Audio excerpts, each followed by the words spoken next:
Au nom du Père et du Fils et du Saint-Esprit, Amen. Grande joie d'être là avec toi en ce 31 décembre. Et on finit notre année et grâce à Dieu que le Seigneur nous a bénis, nous devons rendre grâce à Dieu pour tout ce que le Seigneur a fait pour nous.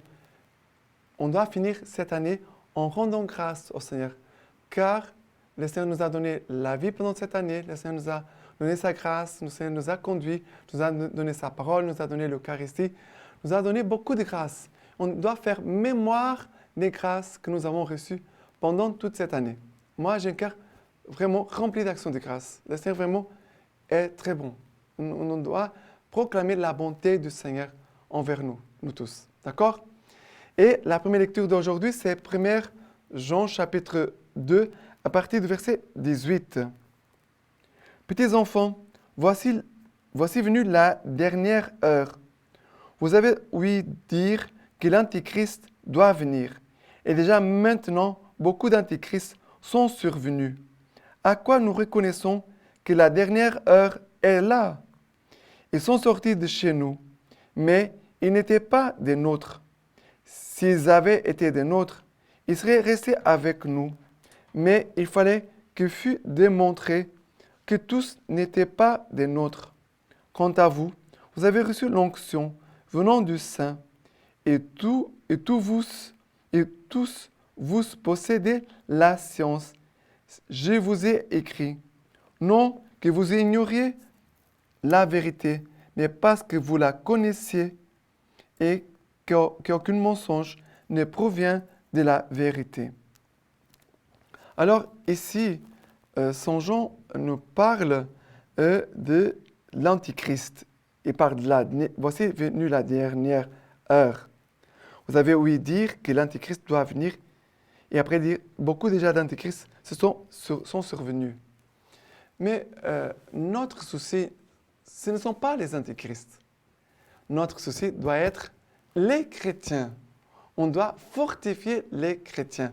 Quand Saint Jean dit « la dernière heure est venue », il parle de quoi? Il parle du temps de l'épreuve, où l'Église va être mise à l'épreuve, où les chrétiens vont être mis à l'épreuve.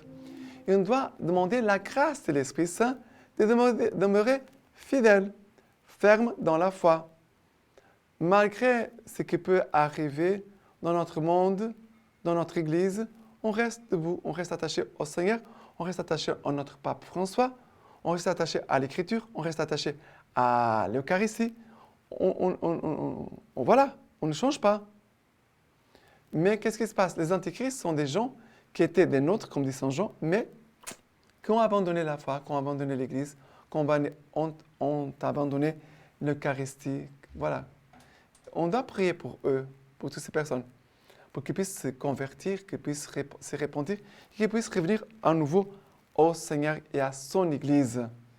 Et on doit vraiment prier pour tous ceux qui sont sortis de l'Église, qui ont abandonné la foi, qui ont quitté le Seigneur. Et qu'est-ce qui se passe ici? Il dit, vous avez reçu l'onction de l'Esprit Saint. Nous avons reçu l'onction du Saint-Esprit que Jésus nous a donné. Et après, il dit, je vous ai écrit, donc que vous ignoriez la vérité, mais parce que vous la connaissez. Quelle est la vérité que vous connaissez? C'est Jésus-Christ. Connaître Jésus-Christ, connaître sa parole. Il dit, et qu'aucun mensonge ne provient de la vérité. Alors, que nous puissions faire attention à ce qui est de l'ordre du mensonge. Comment suivre le Christ si je suis dans le mensonge? Ce n'est pas possible. Et le mensonge, un jour, ça va me tromper et va me faire tomber dans un trou. Nous devons marcher avec fidélité, mais aussi avec prudence, en sachant que suivre le Christ, c'est vivre dans la vérité. Les chrétiens, nous, mais tout le monde, ne doit pas vivre dans le mensonge. Parce que le Christ, lui, est la vérité. Accueillir le Christ, c'est accueillir la vérité. Maintenant, le psaume d'aujourd'hui, c'est le psaume 96. Le psaume 96, à partir du verset 1. Chantez au Seigneur un chant nouveau. Chantez au Seigneur toute la terre. Chantez au Seigneur, bénissez son nom. Proclamez jour après jour son salut. Après le verset 11. Joie au ciel, exulte la terre. Que gronde la mer et sa plénitude. Qu'exulte la campagne et tout son fruit. Que tous les arbres des forêts crient de joie.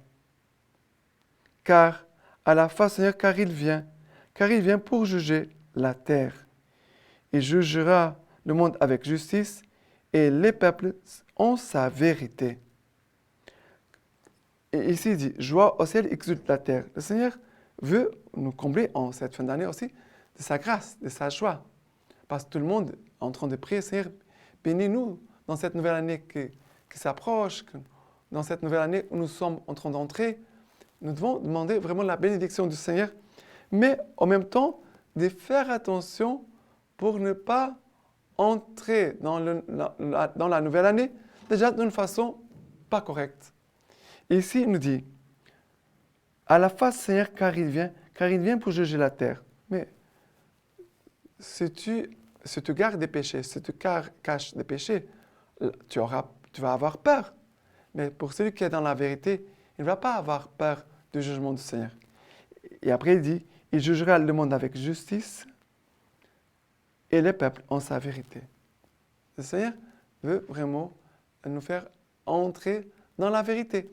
Car la vérité, c'est quelque chose de solide. La vérité, c'est solide. Le mensonge, c'est comme de la fumée. Tu ne peux pas avoir un appui dans le mensonge. Celui qui s'appuie sur le mensonge va trébucher et tomber. Mais que nous puissions vraiment dire, Seigneur, que cette année soit remplie de joie, que toute la terre puisse exulter en ta présence, que vraiment je puisse passer toute cette nouvelle année face en ta présence.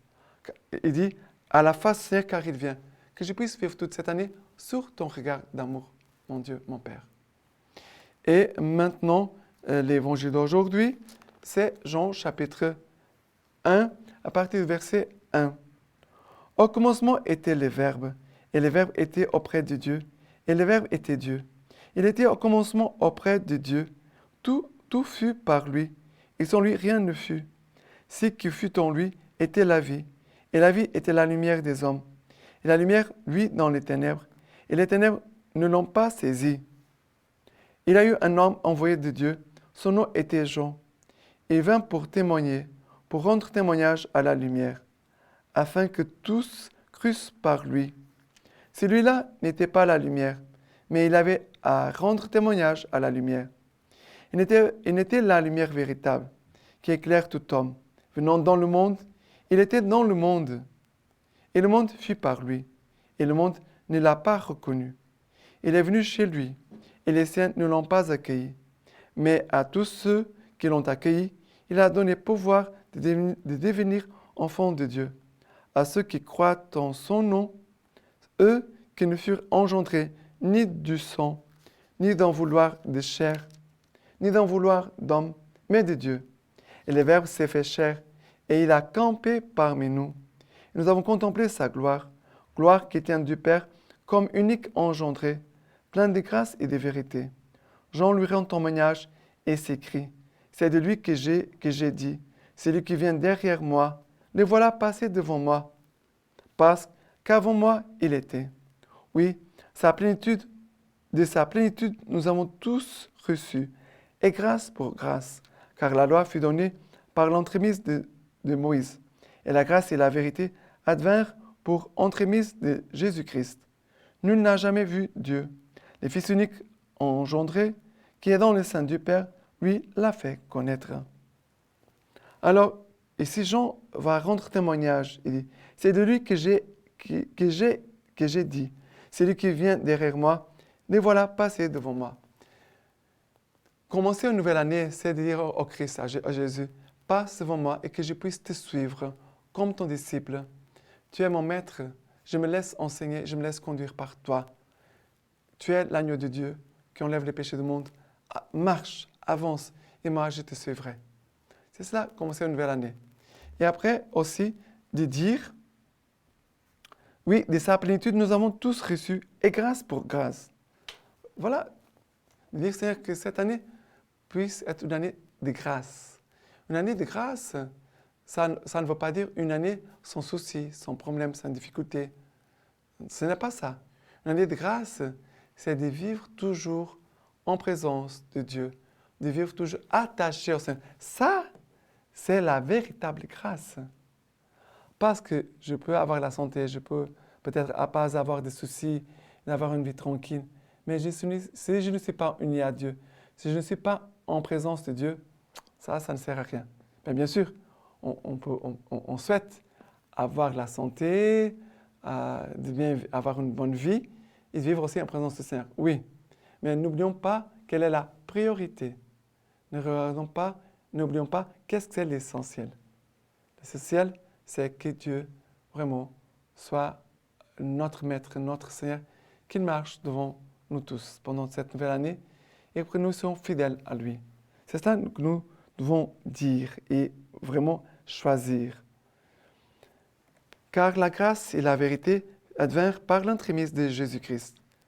Que le Seigneur vraiment puisse nous bénir en cette nouvelle année et aussi nous aider à devenir davantage enfants de Dieu. Car le Fils unique engendré, qui est dans le sein du Père, lui, nous fait connaître le Père. Et nous sommes sur cette terre pour connaître le Père. Jésus-Christ nous dit, personne ne va au Père sinon par moi. On doit passer par le Christ pour arriver au Père. C'est l'Esprit Saint qui chante en nous et qui crie en nous, Abba Père. Alors, la plénitude de notre vie chrétienne, c'est de connaître le Père et de vivre dans cette union avec le Père comme Jésus l'a vécu. D'accord? Et aujourd'hui, nous célébrons Saint Sylvestre, premier pape. Eusèbe de Césarée. En toutes choses, rendons grâce à Dieu Tout-Puissant, Roi de l'univers, rendons grâce abondamment, aussi au Sauveur et Rédempteur de nos âmes, Jésus-Christ. Par lui, nous prions pour avoir une paix ferme et inébranlable, loin des troubles qui viennent soit de l'extérieur, soit de nos pensées. Pour nous surtout, qui avions placé nos espérances dans le Christ, une joie inexprimable, un bonheur divin s'épanouissent chez tous.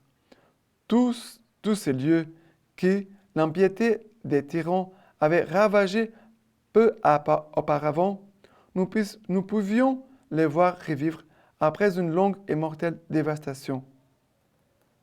Une même force de l'Esprit divin circulait à travers tous les membres.